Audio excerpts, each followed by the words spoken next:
All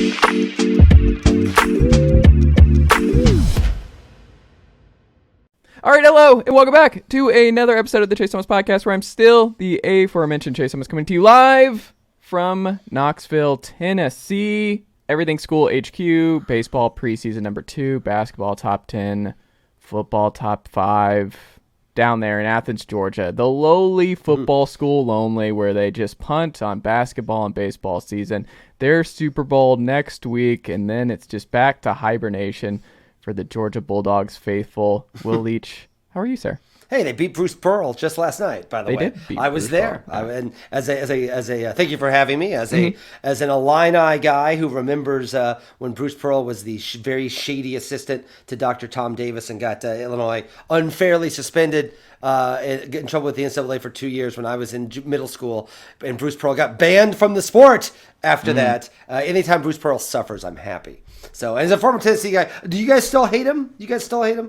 No, I think most Tennessee fans were. No, I think should. most Tennessee fans were pretty upset that he got let go for why he got let go. I would say most. I mean, everyone's good with Rick Barnes. Like, Rick Barnes has taken he's just the complete inverse. Yeah, and that's how like hires go, right? You just go from one side of the pendulum to the other, and he's like the Mark Richt of Tennessee sports now, where he's just nice, and you're never really like. You don't ever feel like you're going to win a national title with Rick Barnes as your head coach, but you know you're going to be good every year, and you know that you're going to be likable. You know that your guys are going to be likable. Like a Lon Kruger sort of guy. Yeah, I get that. It's nice. Yeah. And then you get to transition to Tony Vitello and the baseball team and just everyone in America hating you and wanting you to lose and just being the villains of the sport. You know, I mean, being a Cardinals fan, the best fans in America, you know how it is when everyone wants your team to not do well. I live in like a silo of Cardinals fans. Is that a thing? Do people dislike us? I don't know why. I think so. I understand you don't like championships. It happens. I understand. But yeah. So anyway, thank you for having me. But I'm very pro Georgia. I'm a season ticket holder for Georgia basketball. I'm a big fan of the Mike White hire, and so I'm hopeful. It was awesome to see Bruce Pearl eat it. Well, we're very. I mean, we got Danny White. His brother is our AD. So the White family all over the Southeast. So, you know, we'll see what happens when Georgia comes to Knoxville this year. Yeah, well, this is first year. Let's not get carried away. We're gonna get stomped in that game. But they beat Bruce Pearl, so that's okay. Yeah, so you're happy. I mean, so how does this work for you, Will? Because your wife, obviously a Georgia person, alum. You're an Illinois person, alum. Your kids, like, are they more Illinois fans? Do you have more? Have you put more on that? Have you let them kind of pick between Illinois and Georgia? Do you think, like, what happens if you ever get like a Georgia-Illinois national title game? How does that work for you? And how does it work for your kids? Yeah, well, that's never going to happen. So that's the advantage that works out. I always joke that if you ever get to a time where Illinois plays Georgia in like a bowl game, Illinois has had this incredible season and everything has gone wrong for Georgia. So, and I would say, you know, we not only live in Athens, we are within, like, my kid's school is right across the street from Georgia's athletic facility. So literally, I'll pick up my kids from school and I will hear Kirby screaming expletives through a bullhorn at his They're dog practice. fans. They're way more dog fans than Illinois fans. Certainly in football, football wise, I was not going to move to Athens and have this historic Georgia football run and say, I'm sorry guys, we're watching Illinois, Minnesota this afternoon. Here's Juice Williams again. I don't care that you don't watch Juice Williams. Exactly. Get excited. John Holisek, get really pumped up. So I would say, but basketball wise, I would say we're definitely more of an Illinois basketball. I think it's similar to as what the schools you would expect them to be. We still go to all the Georgia games, but fortunately, the two schools are not really in the same league in each of the two sports. So I think that while Georgia was having this undefeated season, Illinois had like a very good football season this year. Because of that, I think we were able to kind of enjoy both of them while knowing that there was no way their streams were actually going across. No, I mean, are you excited about the Luke Altmyer edition? I gotta tell you, my Mississippi fans, I got a lot of my friends that are Mississippi fans that wanted him over Dart. So I think Dart has been a source of frustration for them as the season has gone along. So I think that one of my closest friends is a diehard Mississippi guy, and he is excited about Altmyer, Luke Altmyer. But we'll see. To me, the nice thing is they have him for like 2 or 3 years, as opposed to like bringing in whoever the transfer to the. And people talk about like a cultural fit, like how's a guy like Altmyer fit in Illinois. I just watched Tommy DeVito play quarterback for like that guy is like that guy has never seen like a corn stalk in his life. So to see him come to Champaign and thrive, I think it's going to be fine. So how do you organize your day? Because you're a season ticket holder and for Georgia basketball. Are you a season ticket holder for football too? I am, though. I basically get on someone else's tickets because it's like Packers tickets, right? I would have had to start 50 years ago. They have to wait 20 years. So I basically glommed on to a legacy that. So I've got 2 tickets for Georgia football, and we've got 3 on the floor for Georgia basketball, which is really remarkable because I don't really spend that much money for them. There's just not that much demand for Georgia basketball. That I don't have the Jack Nicholson seats, but I have the Diane Cannon seats. Would probably be the best way to think about that. But yeah, I would say that I'm a season ticket holder for both, and we're within walking distance of both Sanford and Segment, so it works out pretty well. Well, how do you watch what you want to watch on Saturdays? Because if you're tailgating and like, if Illinois is playing at noon and you're tailgating, or Georgia's playing at noon, do you just DVR it and you watch it later? How do you balance the two? It really depends on the quality of the game, and my tailgate definitely knows that. At this point, that Illinois is going to be on. It is very funny, there'll be like an awesome Alabama LSU game. And I'm like, I'm sorry guys, but like Illinois has Iowa, and they're going to score a total of 8 points between them. So we please have to watch that. So, but yeah, I think that Listen, people have always asked, like, I co-host a Georgia podcast. I obviously I've been in Athens for almost 10 years now. So I'm obviously very connected around here. I write books that are based in Athens. But if Georgia ever plays Illinois, I'm rooting for Illinois, and like you're not, like, Georgia's dead to me if they play Illinois, to be as clear as possible. And my children, it's fine if they root for Georgia in that game, as long as they understand that to live in this, they're going to have to be able to get have gainful employment, to be able to pay for a place to live that is not the house that I pay for and that they live in, because they're going to be kicked out. I like it. Do you think Illinois basketball is the best team in the Big Ten this year? No. I thought they were. They've fallen apart. They lost to Northwestern last night. And Northwestern's like a top 10 defense this year. Yeah, Illinois played like crap last night. It's fallen apart. I was actually at their game in the Garden where they beat Texas, and I was at the game in Vegas where they beat UCLA, and I was just flying high. I felt like that. It felt like he had, Underwood is obsessed with that Houston team that beat them last year. He likes those long wings and all those. And that's basically what he wants to build. And that's what this team kind of is. And that's what they look like against Texas and UCLA. But it turns out that they don't like each other. And I think they don't like him. And so I think it's, whenever you see that rage stroke that Underwood has at the sidelines all the time, I think it's because Illinois is, I think it's not working. I'm very concerned. I'm actually a little worried they're not going to make the tournament, if I'm being entirely honest. Really? Well, that's why you got to expand, as you'll make the tournament under the 164 team model. You'd never have to worry again, Will. Exactly. I can get Eastern Illinois next to my hometown in that too. Go Panthers. If only there was a national invitational tournament that you could do to. Listen, I've printed out a CBI bracket before. I'm not ashamed of that. Have you really? Oh yeah, because I think not Eastern, but I think Illinois State or Southern Illinois, Western Illinois. One of my local Illinois teams I have a fondness for was in the CBI a couple years ago. Are you a bracket guy? Do you still do it every year? Oh yeah, of course.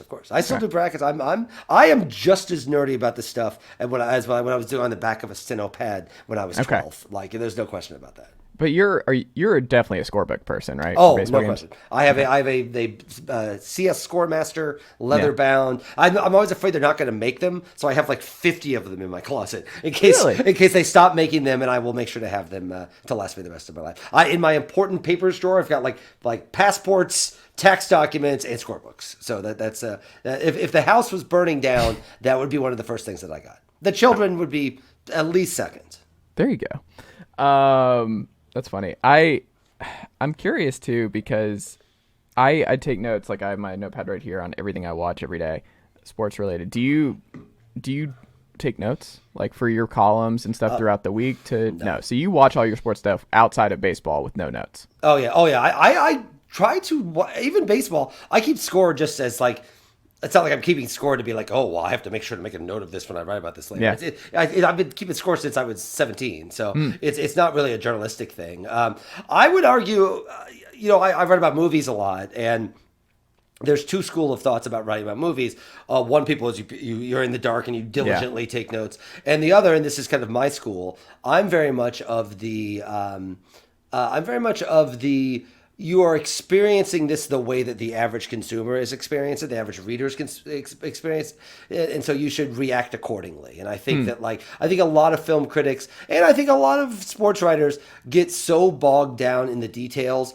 A lot of sports writers and movie critics, I think, are writing for other sports writers and other movie critics rather than people. And I think they're writing to impress their peers or to show that they are smart or innovative or notice some detail that no one else noticed, as opposed to writing for the average human being that actually you want to have care about this stuff. And so I don't actually take a lot of notes. And if there's like a stat, I'm not writing a lot of straight game stories anyway. So, it's not like if I need a stat, I can get to it. But generally speaking, I kind of feel like my career is more writing about what the experience of these games and these movies and these whatever I'm happen to be writing about feel like than necessarily a particularly pedantic look at detail-driven. Bill Barnwell does a great job, but I don't understand what he's writing about like 3/4 of the time. And I know that hardcore football people do, which is why Bill Barnwell is great. And he's a nice guy, and he's a perfectly fluid, clean writer. But I don't know what to do with all 22 tape, and I don't think most people know what to do with all 22 tape. So if I went in there and tried to pretend that I did, it would be to impress coaches or impress other sports writers, and I don't think that's actually who we should be writing for. Interesting. So you're not really an outliner for any of your stories throughout the week? No, only my book. I do outline the novels. I outline very meticulously, actually. But for my sport, no, without question. I sit down. My hero, Roger Ebert, was kind of my hero growing up, and he has a great line saying that the inspiration visits during the act of creation, not before. Which is to say, just shut up and start writing something and see what happens. And that's my general philosophy. I watch a ton of sports. I read a ton. I read everything. I pay attention. I try to absorb as much as I can. And then I've got resources once I sit down to write. But no, I'm definitely not. It takes the fun out of it for me. I like to. I don't know where this thing's going until I get there, and that's. And I can go back and fix it and make it look like that's where I meant where I was trying to go all the time. But I'm much more. I feel much more being intuitive when I write than be too outlining. Speaking of your 2 books, Read How Lucky, it's in here somewhere. Very good book. Love How Lucky. Thank you. You have a new book coming out this year. The time has come. Say it again. The time has come. The time has come. I thought you meant like it already was coming out. No. I didn't think so. I was like, I do hope that every time someone says the name of my book, though, they do it with that kind of sororitas. The time has come, and then you're like, oh, what is it? It's like, no, it's just the book. That's funny. Yeah, that completely caught me off guard because I was like, oh no, that was very embarrassing. I was like, oh my god, I did not think that he was. Well, there you go. I'm curious. Was it more difficult to write the first or the second for you? I would say it was harder to write How Lucky than The Time Has Come initially, if just because I wrote it on spec. How lucky I'm fortunate enough that it did well enough that I got a 2-book deal after that. So now I have another book due after this one. Hopefully that will do well enough to let me keep making them. But for How Lucky, I didn't even tell my agent I was writing it. I actually just wrote it entirely on my own in my spare time on spec, and then one day met him for dinner in New York, and I printed it all out and handed it to him like it was the 70s. And he's like, "Oh, I was like, he's like, well, I'm glad you had your big dramatic moment, but now I gotta schlep this thing around all night." I was like, "Don't worry, I have it on Microsoft Word. I can send it to you tomorrow." But I gave it to him. He didn't know I was writing. I was like, "Here, can you sell this? Can you do I just want this thing to have an ISBN number. Just get it published." And he said, and so he read it and said, "I think we can do something with it." And so that was more of a passion project. Not to say the new book is not something I care about less, but the new book, I knew it was going to be published when I sat down to write it, unless it was just a disaster. And so that allowed me to structure it and frankly be a little bit more strategic about where it was going and the things I wanted to say. So the How Lucky was kind of outlined. The Time Has Come was very outlined. And so I found it easier because I'd done a lot of the big grunt work before I actually sat down to start typing. And that changes, obviously. It changes as the story changes and edits and as you're writing it along. But I found it easier. I don't like, it's fine. After spending all this time talking about not wanting to outline my stories. For book writing, I find it very easy I find it very important to outline. It's just because they're so huge. They're so huge that I can't remember what the hell I wrote at the beginning of this thing when I'm at the end. That was 7 months ago. And so, I kind of feel like I'm pretty diligent about outlining books. So that made the second one easier because it was mostly outlined. How much do you write a day for the book? I had a thing. It was hard because I have everything else that I write. Yeah. So for me, it's more when I'm working on the book, I tend to not do it in the same place that I work on. I work on all of my other stuff. I'll write my sports stuff, or my movie stuff, or my politics stuff, or basically my journalism stuff in the morning, in the early afternoon, at home on my regular desk, and then I like to go somewhere else. Usually, like a coffee shop. There's a great Jittery Joe's here in Athens that I like to go to, and just put in the headphones in and try to. What it really comes down to is your average book is about the new book's about 95,000 words, but How Lucky was about 75,000 words, and I think of it about 80,000 words. So if you think about that, like I'm going to do one of these every 2 years. That basically means I have about 9 months to write one. I start one in August and end in May, so you just start doing the math. And I don't think of as much as words a day as how much I got to get done a month. And how much I got to get done a month, and so I think whatever that comes down to, 5,000, 6,000 words a month, that seems very reasonable to me. That doesn't strike me as too hard. You get on a roll, you can write 6,000 words in a day if you get really rocking. You got to fix a lot afterwards. But for me, it's not so much how much I have to write a day, because I'm already writing so many words a day anyway. It's how I can carve out my time to do that kind of writing, which I would say is more labor intensive. It's harder to write because it's just every word's got to be like if I'm writing a piece about previewing the Dodgers season, like I want it to be well written, but like the audience is not going to care whether I nail this metaphor or not. You got to get it right for the novel, because it's a serious, like, smart people read these things. So I gotta be very. So it wears me out a little bit more to work on the book, but I find it more rewarding, if I'm being entirely honest. Being a film critic as well, Will, I'm curious, like when you read it, How Lucky, and everyone should go check it out. Like as I finished it, I was like, oh, this could be a movie.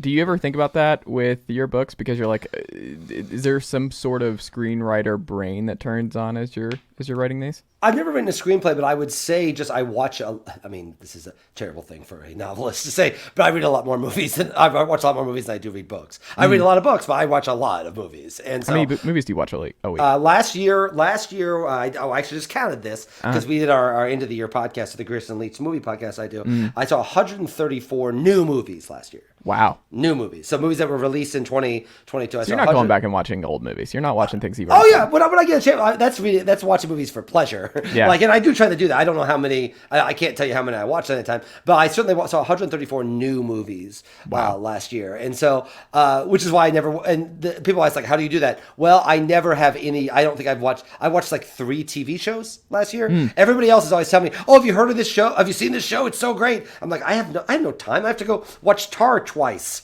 So, I think that I never watch TV shows. It's really hard for me to watch TV shows. What were the 3 shows you watched last year? I watched Better Call Saul. Yeah. I watched Better Things, which was the great FX show. And I watched Severance. Those are the 3 shows. So from all accounts, I saw the 3 right ones. Like all 3 of those are really, really good. But it's just hard to find time for when you have so many movies to watch and so many TVs.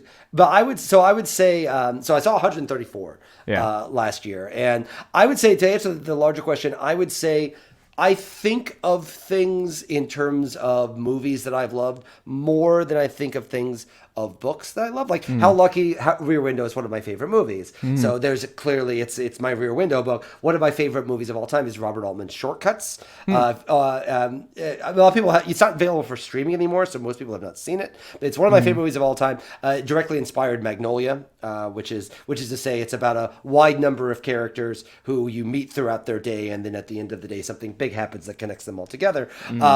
This is my Shortcuts. My next book, it's kind of my Before Sunrise, the Linklater movies. Those are my favorite. It was crushing. My wife was not into it. Like, it was one of those when we first started dating. I was like, "This is my favorite trilogy," and I want to like no pressure. But she wasn't into any of them. We didn't get through the rest of them. She wasn't into the first one, so we have not gone to. I know people that bailed out. I know people that love the first 2, and the third one is hard because the third one is less sweepingly romantic and less, and the third one's Yeah. hard, like real life shit. Yes. So I know some people that love the first two and wobble on the third one. I was actually like that initially, and now I think the third one is just. Well, I think that was always the plan. Like, I looked at the third one, I'm like, what did y'all think was going to happen with these two people? Like, how did you think this was It's a bummer ending? because last year would have been the time to do one. They said Yeah. they didn't do it. That's on the 8-year stretch they were on. Yeah. They didn't do one. I would still like to see them do one more. They're both very busy right now. Yeah. Ethan Hawke is showing up in Glass Onion, for crying out loud. Yeah. So I think that but I would say when I think of ways to describe the books, or I think more in movies, and not in like I'm trying to make a movie, but we're all inspired by things, and for me, Shortcuts is one of my favorite movies of all time, and I always kind of wanted to write something that tried to evoke the emotions in other people what Shortcuts did with me.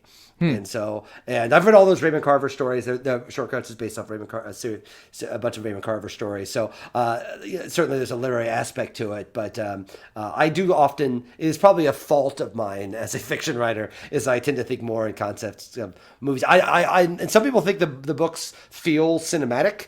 I don't know whether that's true or not, because I'm just writing it the way that I'm trying to describe How lucky things. did. I will say. That's what it did feel like. But certainly that's just probably just the way I think about telling stories, as opposed to trying to like actually conjure up a movie or inspire someone to want to make a movie. Yeah, I mean, it's kind of there's the Stephen King element to me, where it's not written for screenplays, but it's very. I think y'all's writing is probably the most similar to me, where I'll see like the short sentences, it's quick. Like you'll breeze through it. It may seem like it's a lot of words, and then you breeze through it. You're like, oh, the dialogue works, and it's just it's very easy to digest and read and get through. And you're like, wow, I've read a lot more of this book. It was less daunting than I thought it was going to be. I think it's something. Frankly, going back to our general thing we were talking about, sports writing and movie criticism. Yeah. I would say most of my favorite books are also ones that don't feel like they were written for other writers and other novelists. I do think if I have a general concept, I guess, for my whole career, I don't like silos. I don't like the idea that like you are this or you are this and you are writing for those people. You should be writing for like this theoretical reader that may exist only in your mind. It may in fact only be you. Yeah.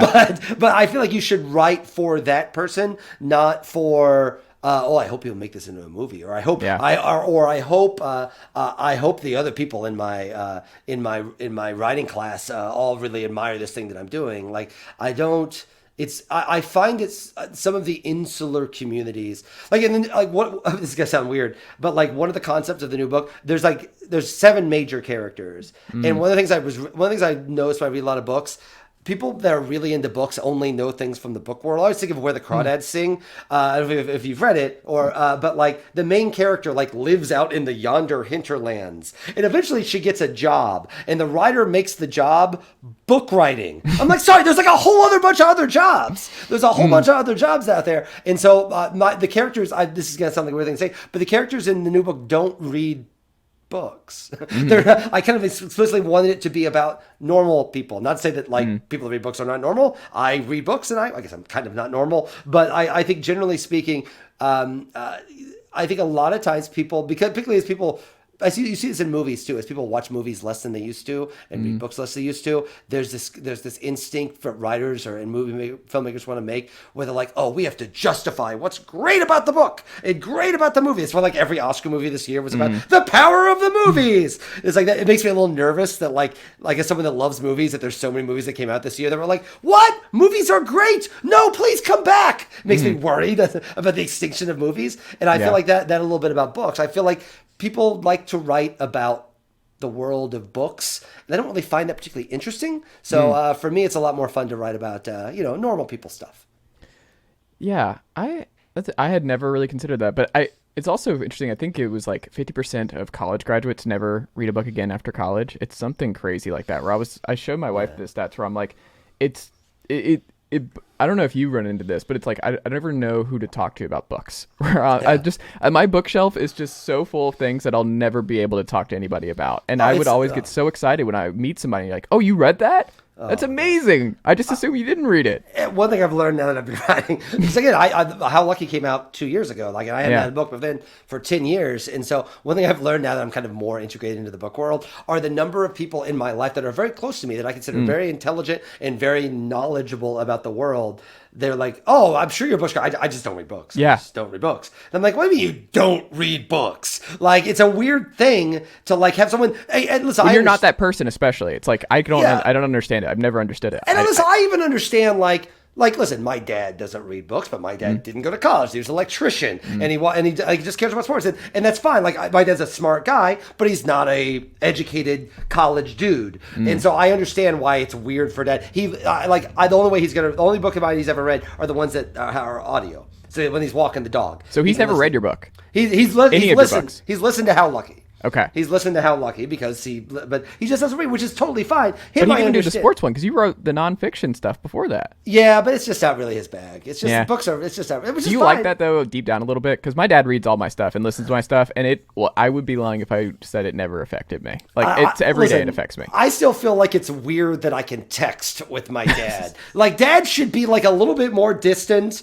and a little bit more remote. It's weird that I feel like one of the things that's collapsed American society over the last few years is we now can find out what our parents are thinking all the time. Yeah. And it's terrible. I totally thought they were smarter than that. So I would argue there's a part of that to it too. So, the point is that like, I have like friends that are like really smart that they're like, oh yeah, well, I heard the book did great. I was like, oh, did you read it? Like, oh, no, sorry, I just don't read books. As the way that like, oh, I'm sorry, I'm allergic to hazelnut.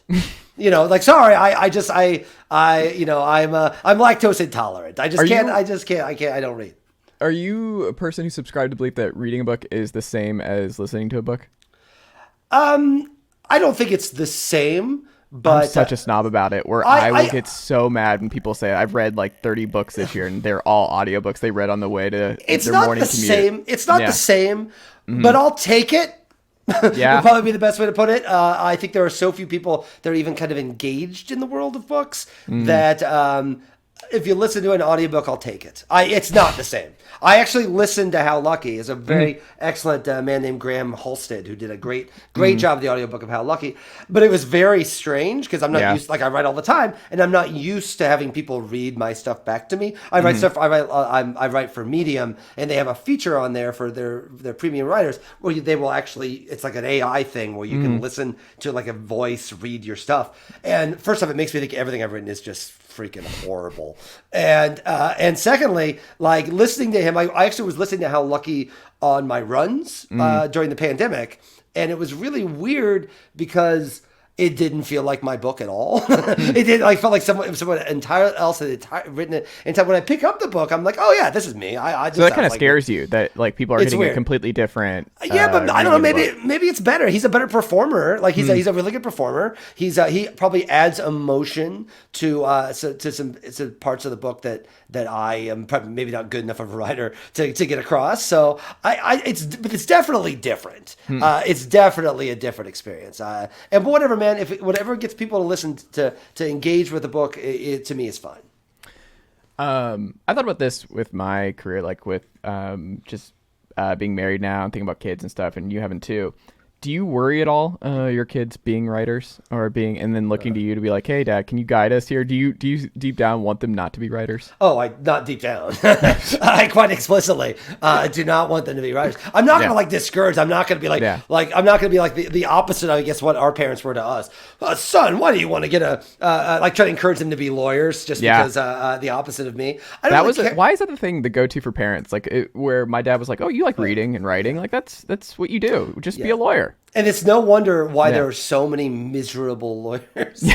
And I remember, here's a funny story. I went on a vacation 15 years ago to Argentina with a girl I just started dating who was a lawyer and 3 other lawyers. And they all, of course, they all flew premium. I had to go through Canada and go through 4 other things. But the point is, they were all in their 3rd or 4th year lawyers. And 3 of them were like, being a lawyer is the worst thing in the world. I've lost my soul. Meanwhile, their apartments, by the way, were 1 billion times better than my apartment. And then the 4th one was like, Yeah, I mean, yeah, being a lawyer kind of sucks. I'm like so rich.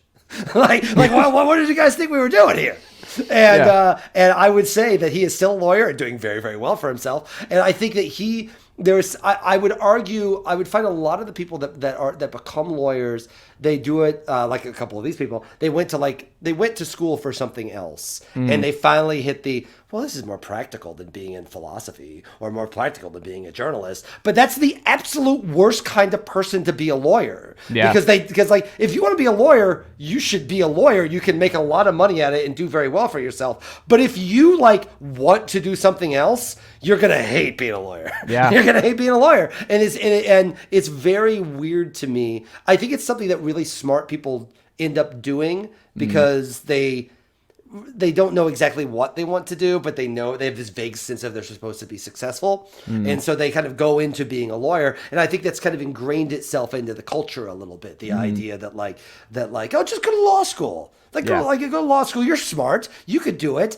And it's that kind of achievement-based notion of education rather than, actually learning something and finding out what you want to do and who you want to be. And so I think that is why that's generally happened. I know, I would put it this way: the lawyers that I know that are happy realized very early on that the joy they will find in their life will come outside of their job. and when they made that once they recognized that and accepted that, they were like, oh, okay, so I'm probably not making the world a better place.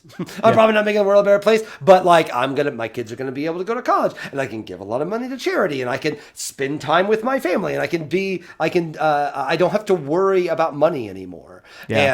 I didn't take that path, but I know that if I would have become a lawyer, I would have been a lawyer for like 2 or 3 years.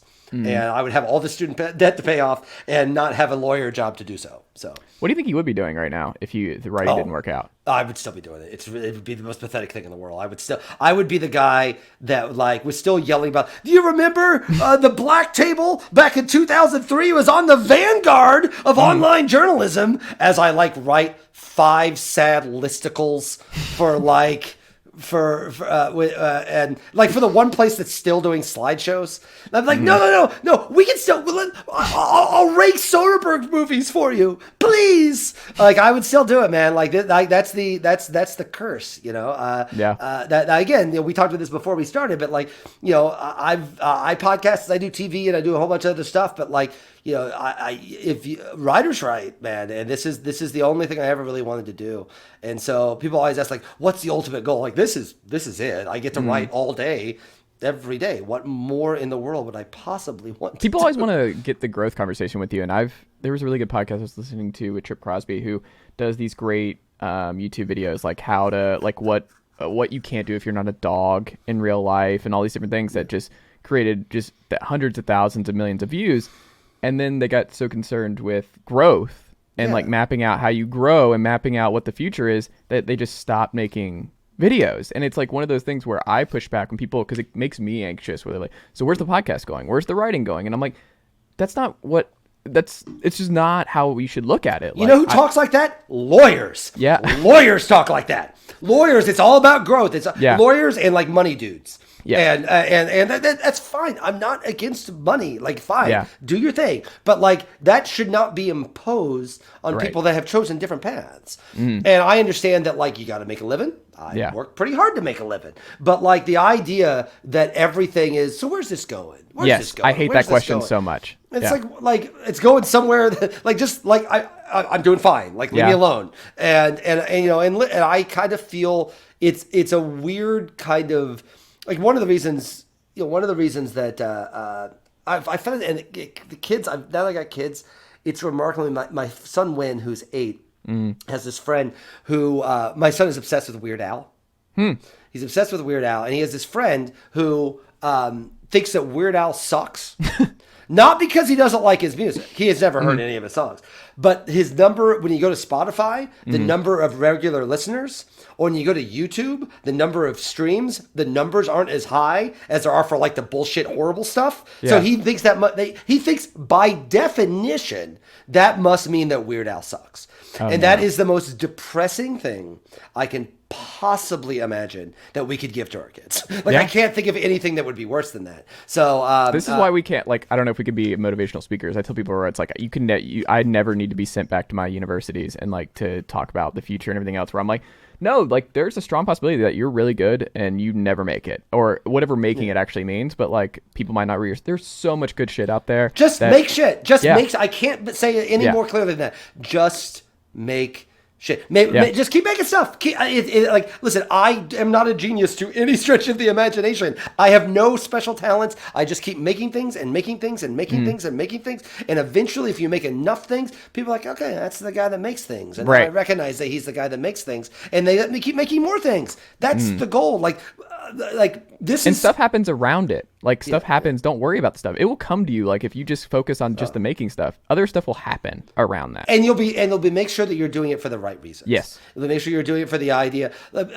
People are always saying like, wow, how do I I gotta impress, like this comes back again to this original idea, like people trying to impress other writers or trying to impress yourself. Like if you are vaguely dissatisfied and feel like you need to do better or more, that's good. Embrace that. That's exactly what you should be doing. That means you are being self-critical, self-aware, and being willing to push yourself. But people are looking for all these external vindications, and that's not what any of this is supposed to be. If you're a lawyer, totally, your bosses just do what they tell you to do. You'll keep making more money and you'll be fine. But I think if you're in this sort of in a field like this, you've got to do it for yourself. You just have to, and or you should have become a lawyer. Which is fine. Yeah. Lots of smart people out there. Lots of we certainly need more lawyers. So that's what many definitely are saying. Go get some more. Many are saying. We'll end on this. Cardinals. Feeling okay? Do you think they go back to back, or did they do enough? You in on the Contreras signing, or are you a little bit nervous about the Cubs and what they've done this offseason? I'm not worried about the Cubs. Okay. I like the Contreras signing.